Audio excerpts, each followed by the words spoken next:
बादलों से होकर कुछ शब्द ऐसे बरसे कि मन का कोना कोना धुल गया, एक उजाला मेरी आत्मा में घुल गया। नमस्कार, स्वागत, अभिनंदन। आप देख रहे हैं साहित्य की। मैं हूं रजनी सेन। साहित्य का उजाला लेकर एक बार फिर से आपके सामने हाजिर हूं, जहां साहित्य की दुनिया की अनकही अनसुनी बातें आप तक पहुंचेंगी। बातें जिनका सरोकार आपसे है, आपके जीवन से है, जीवन के आनंद से है और आपको प्रेरित करने से है। तो देखिए क्या कुछ खास है इस सप्ताह साहित्य की में आपके लिए। जीवन यात्रा में आज आपके साथ होंगे मशहूर गजलकार और गीतकार आलोक श्रीवास्तव। पुस्तक चर्चा में आप तक पहुंचेगी किताब ईश्वर चंद विद्यासागर, और किताबों की दुनिया में आपको लिए चलेंगे भारतीय मानक ब्यूरो के नई दिल्ली स्थित पुस्तकालय। हजारों किस्से, लाख कहानी, अनगिनत फसाने लेकर आया है। खामोशी की दुनिया में शब्दों का मुसाफिर आया है। कहते हैं कि एक लेखक अपनी कलम के जरिए एक हिस्से से दूसरे हिस्से तक, एक गांव एक शहर से लेकर दूसरे गांव दूसरे शहर तक शब्दों की दौलत बांटता फिरता है। और आज जीवन यात्रा में जिस लफ्ज़ों के मुसाफिर से आपको मिलवाने जा रहे हैं, उन्होंने उर्दू और हिंदी भाषा की खुशबू को सारी दुनिया में फैलाया है। आइए आपको मिलवाते हैं मशहूर गज़लकार, गीतकार और साहित्यकार आलोक श्रीवास्तव जी से।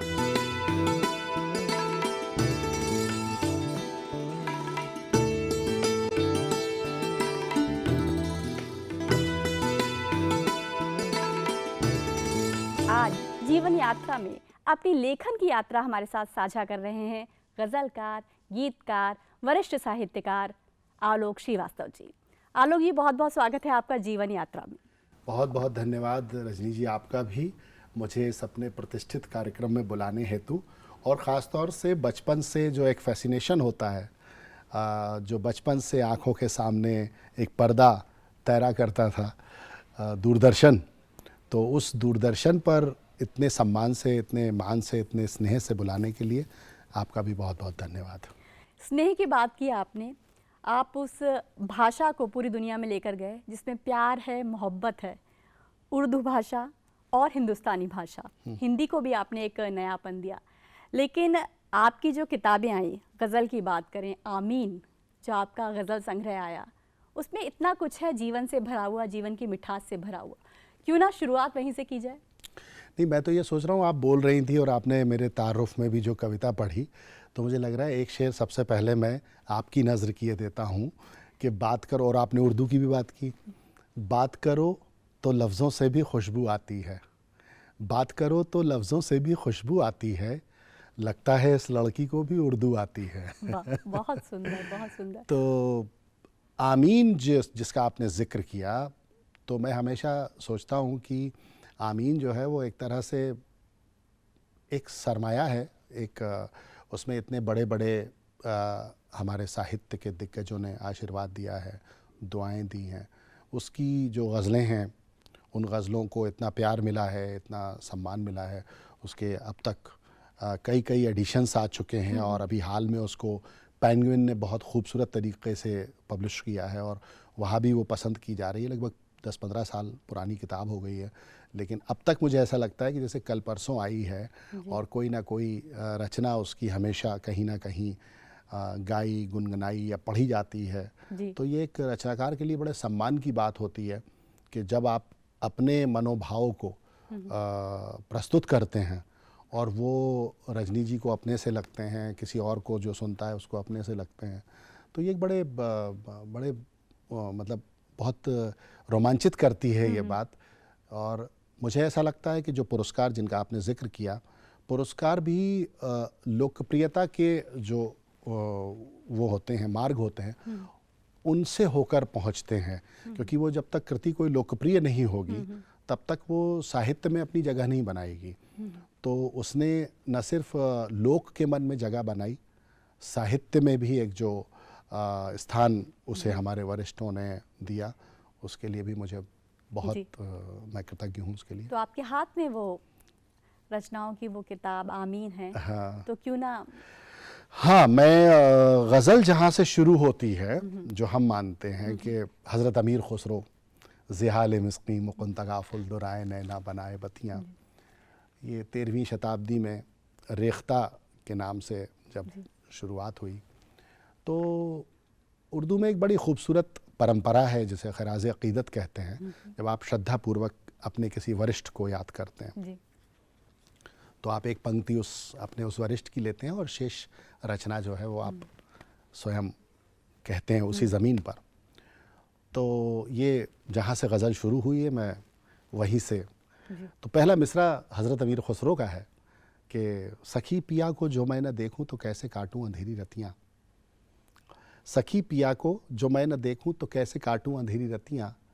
अब यहाँ से मैंने उनको समर्पित किया है कि जिनमें उनकी ही रोशनी हो, कहीं से ला दो मुझे वो आँखियाँ। वाह वाह। दिलों की बातें दिलों के अंदर ज़रा सी ज़िद से दबी हुई हैं, दिलों की बातें दिलों के अंदर ज़रा सी ज़िद से दबी हुई हैं। वो सुनना चाहें ज़ुबान से सब कुछ, मैं करना चाहूँ नज़र से बतियाँ। वाह वाह, बहुत ये सुंदर। इश्क क्या है, ये इश्क क्या है, ये इश्क क्या है, ये इश्क क्या है।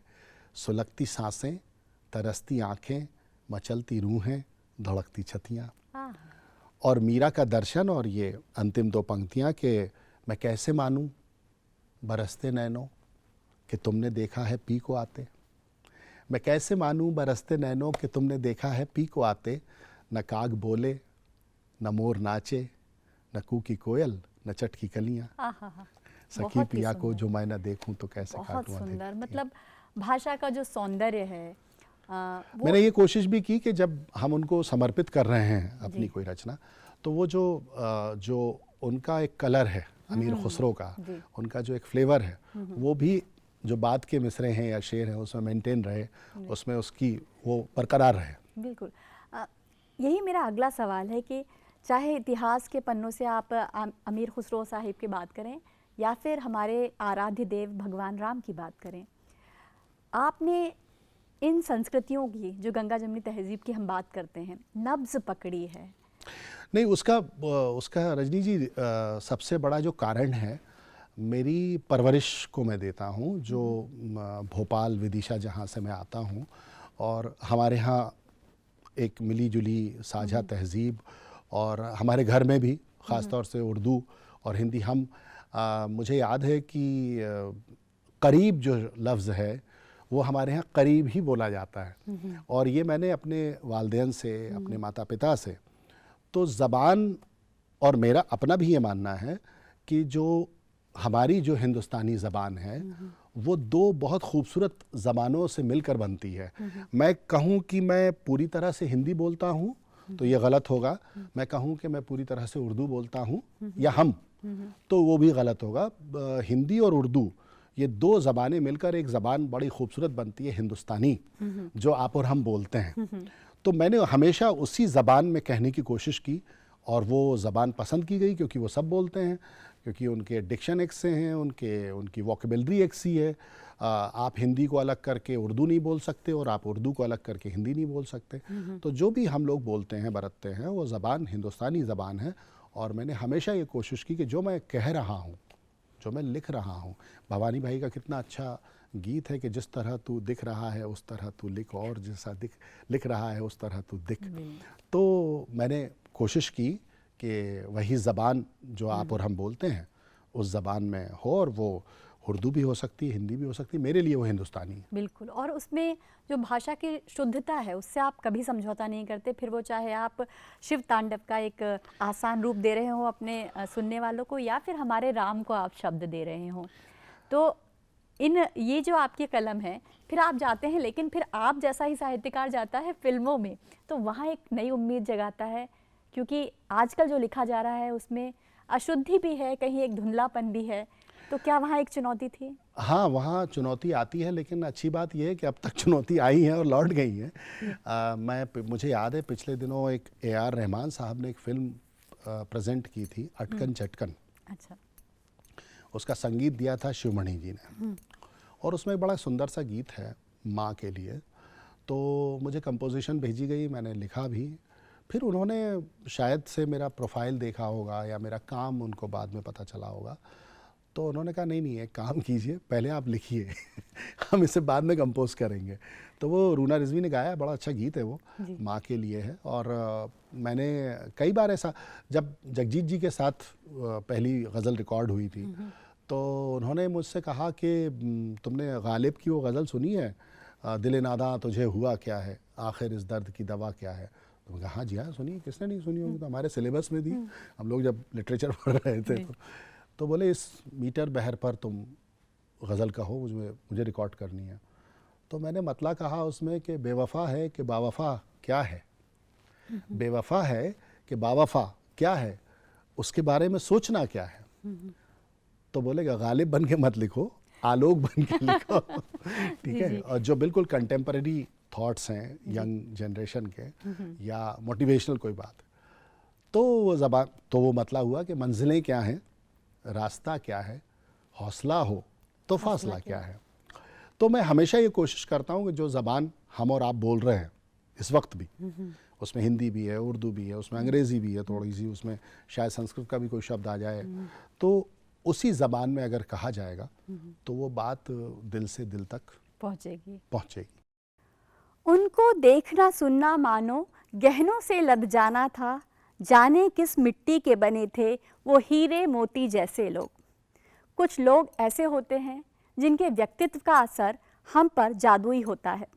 उन्होंने हमें जिस तरीके से प्रेरित किया होता है, वो प्रेरणा हमेशा जीवन में हमें आगे बढ़ने के लिए प्रोत्साहित करती है, समाज को बदल कर रख देती है। एक ऐसी ही प्रेरणा थे ईश्वर चंद्र विद्यासागर जी, जिन्होंने विधवाओं के जीवन को बदल कर रख दिया और उनके जीवन में वे कई बड़े सुधार लेकर आए। और क्या खास बातें थी उनके व्यक्तित्व में, बता रहे हैं वरिष्ठ साहित्यकार महेश दर्पण एक किताब के जरिए पुस्तक चर्चा में। आइए देखते हैं पुस्तक चर्चा।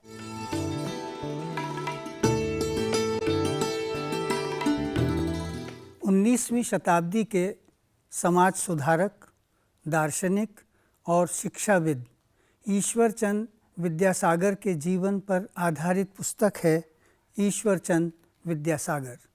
इसे लिखा है S.K. बोस ने और प्रकाशित किया है नेशनल बुक ट्रस्ट ने। यह पुस्तक बताती है कि वीर सिंघा में 26 सितंबर 1820 को जन्मे ईश्वरचंद बचपन से ही बड़े मेधावी व्यक्ति थे। उन्होंने प्रारंभिक शिक्षा गांव में की और उसके बाद वो कोलकाता आ गए। कोलकाता में आकर संस्कृत कॉलेज में उन्होंने अपना ऐसा व्यक्तित्व बनाया कि उन्हें न सिर्फ पुरस्कार मिले बल्कि छात्रवृत्तियां भी मिली और उन्होंने अपना मौलिक लेखन प्रारंभ किया। 14वें साल में उनका विवाह दिनमणि के साथ हो गया। उनका जीवन बेहद संघर्षों से भरा हुआ जीवन था। उन्होंने संस्कृत शिक्षा को बुद्धिगम्य बनाने के लिए अनेक प्रयास किए, लेकिन जब मनचाहे प्रयास न कर पाने की स्थितियां सामने आईं तो उन्होंने संस्कृत कॉलेज को त्याग दिया। संस्कृत कॉलेज के बाद फोर्ट विलियम कॉलेज में बंगाल में वो एक प्रधान पंडित के रूप में प्रविष्ट हुए और वहाँ उन्होंने हिंदी अंग्रेज़ी का गहन अध्ययन किया। संस्कृत प्रेस खोलना इस व्यक्ति का एक सबसे बड़ा काम था और वहाँ से पहली पुस्तक का प्रकाशन किया, वेताल पंचशतक। यह पुस्तक रवीन्द्रनाथ और उनके पिता को भी बहुत पसंद आई। रवीन्द्रनाथ के पिता देवेंद्रनाथ द्वारा प्रकाशित तत्वबोधिनी पत्रिका के संपादक मंडल में इन्हें स्थान दिया गया और इसके बाद इन्होंने लगातार उत्तरोत्तर प्रगति की। व्याकरण कौमुदी को नए रूप में इन्होंने रचा और संस्कृत पढ़ने वालों के लिए एक नया रास्ता खोल दिया। पाठ्यक्रम पद्धति में इन्होंने कई बदलाव किए और सबसे बड़ा बदलाव ये किया कि विद्यालय में जाति के आधार पर प्रवेश पर रोक लगाई। इन्होंने आम जन के उत्थान के लिए महत्वपूर्ण कार्य किए। आदर्श स्कूलों की स्थापना की और ग्रामीणों के बीच मन लगाकर काम किया। लड़कियों की पढ़ाई को लेकर के ईश्वरचंद विद्यासागर के मन में गहरा लगाव था। इसकी गति क्या थी ये आप इसी बात से समझ सकते हैं कि केवल एक वर्ष में उन्होंने 35 लड़कियों के विद्यालय खोले। इनकी रुचि विधवा पुनर्विवाह के मामले में भी बेहद गंभीर थी। समाज से टक्कर लेते हुए इन्होंने एक नया परिवेश बनाया और 1856 में ईश्वरचंद विद्यासागर के एक मित्र के घर एक विधवा का पुनर्विवाह हुआ। यह एक ऐसा इतिहास था जिसने मानव जाति को नए सिरे से प्रभावित किया। ईश्वरचंद को अनमेल विवाह से भी बेहद नफरत थी। उनके एक मित्र ने अपने से बहुत छोटी उम्र की लड़की से शादी क्या की, वो जीवन भर फिर उसके घर कभी न गए। गद्य निर्माताओं में, आज के गद्य निर्माताओं में ईश्वरचंद विद्यासागर का एक महत्वपूर्ण योगदान है। वो न सिर्फ लेखन बल्कि एक शैलीकार के रूप में भी और एक अनुवादक के रूप में भी पूरी दुनिया में जाने जाते हैं। उन्होंने बच्चों के लिए बाल पोथी बनाई और वर्ण परिचय जैसी पुस्तिकाएं तैयार की। उपनामों से भी इतना लिखा कि आज शोधकर्ताओं के लिए ये कठिन समस्या है कि उनके लेखन को कैसे एकत्र किया जाए। मानव मात्र के प्रति सहानुभूति रखने वाले ईश्वरचंद विद्यासागर ने सबसे बड़ा काम अकाल के समय ये किया कि उन्होंने मुफ्त रसोई का प्रस्ताव दिया। इनके समाज सुधार के कार्यक्रमों का इतना बड़ा असर हुआ कि सरकार भी समय समय पर इनसे सुझाव मांगा करती थी। अपने पहनावे को लेकर इन्होंने कभी कोई समझौता नहीं किया। एक बार धोती पहनकर ये एशियाटिक सोसाइटी और एक म्यूज़ियम में प्रवेश कर रहे थे। इन्हें रोक दिया गया। इन्होंने उसका भरपूर विरोध किया और इनके पांडित्य का ऐसा प्रभाव था कि एशियाटिक सोसाइटी के एक प्रतिष्ठित सदस्य के रूप में इन्हें बाद में मान्यता दी गई। महंगी जिल्द में किताब रखने का इन्होंने एक ऐसा प्रयोग किया ताकि किताबें सुरक्षित रह सकें।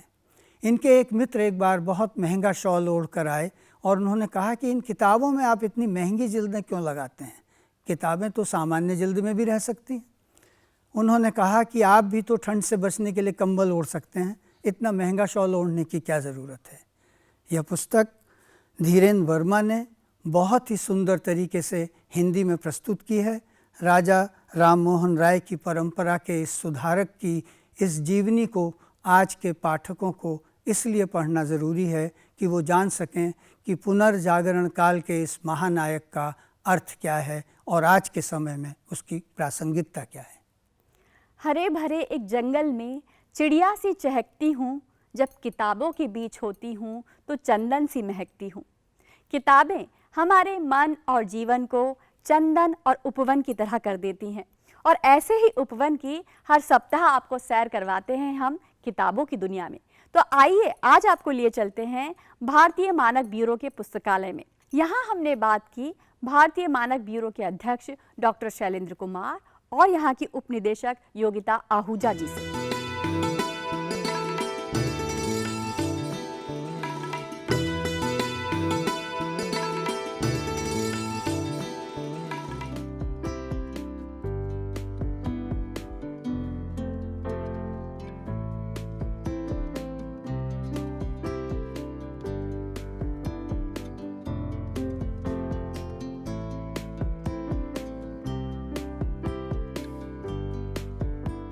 ब्यूरो ऑफ इंडियन स्टैंडर्ड्स में एक एमएसडी ग्रुप है, management system division. MSD group के अंदर एक एरिया है एमएसडी 5 जो specially libraries, archives, museum, digital library, documentation, information storage and retrieval को हम डील करते हैं। तो इस एमएसडी 5 के अंदर हम लोग लाइब्रेरी से रिलेटेड, इंफॉर्मेशन स्टोरेज रिट्रीवल से रिलेटेड स्टैंडर्ड्स बनाते हैं कि जो हमारी लाइब्रेरीज़ हैं वो एक स्पेसिफिक गाइडलाइंस फॉलो करें, वो एक स्पेसिफिक प्रोसीजर फॉलो करें जो कि इंटरनेशनल स्टैंडर्ड्स का होना चाहिए। इसके लिए इंटरनेशनल लेवल पे आईएसओ ऑर्गेनाइजेशन है, international standard organization, they are also dealing with the information area. वहाँ पे टेक्निकल कमिटीज़ हैं जिसको हम टीसी बोलते हैं, टीसी 46, टीसी 151, टीसी 171। ये तीनों टीसी कमिटीज़ जो हैं लाइब्रेरीज, इंफॉर्मेशन, डॉक्यूमेंटेशन आर्काइव्स, माइक्रोग्राफिक्स से डील करते हैं। और हम लोगों के यहाँ ये सारे आईएसओ स्टैंडर्ड्स आते हैं तो हम लोग MSD 5 में डील करते हैं। MSD 5 में जो स्टैंडर्ड्स बनते हैं उसके लिए हम जो मेन मीटिंग है MSD 5 की, उसके अंदर एक्सपर्ट्स हैं ऑल ओवर इंडिया से डिफरेंट सब्जेक्ट्स में in library and information science. We also include the experts from various others discipline also. और वहाँ बैठ के हम एक पैनल बनाते हैं, जिस पैनल ऑफ एक्सपर्ट जिसके अंदर हम कोई स्पेसिफिक एरिया में स्टैंडर्ड्स डेवलप करते हैं। अभी रिसेंटली हम लोगों ने guidelines for information services for researchers, specially जो यूनिवर्सिटीज़ हैं और हायर एजुकेशन इंस्टीट्यूशंस हैं, उसमें हम एक स्टैंडर्ड्स बना रहे हैं और हम लोगों ने ऑलरेडी उसके अंदर 5-6 मीटिंग कंडक्ट की हैं। सिमिलरली जो पब्लिक लाइब्रेरीज हैं उसके ऊपर भी स्टैंडर्ड्स में काम कर रहे हैं। और जो नए आइडियाज़ आ रहे हैं, जो प्रॉब्लम्स हैं लाइब्रेरीज के अंदर स्पेसिफिकली इंडिया से रिलेटेड, तो उसके अंदर टाइम, उस करंट टाइम में और स्पेसिफिक एरियाज़ में भी हम डेवलप कर रहे हैं।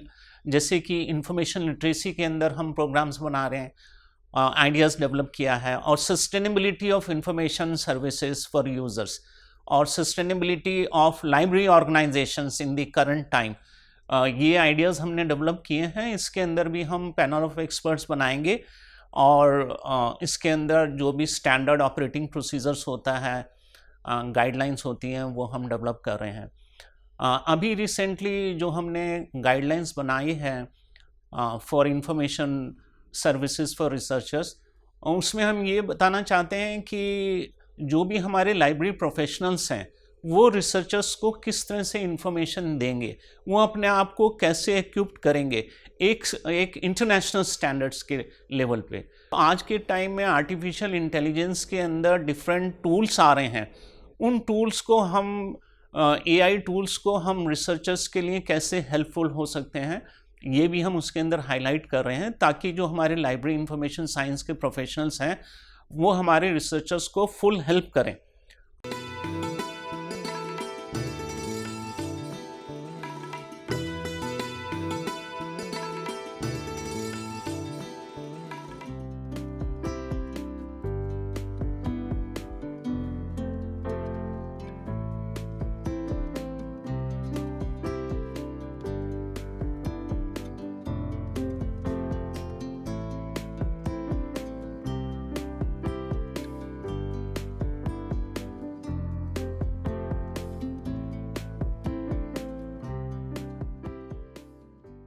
भारतीय मानक ब्यूरो की लाइब्रेरी का इतिहास काफ़ी पुराना है।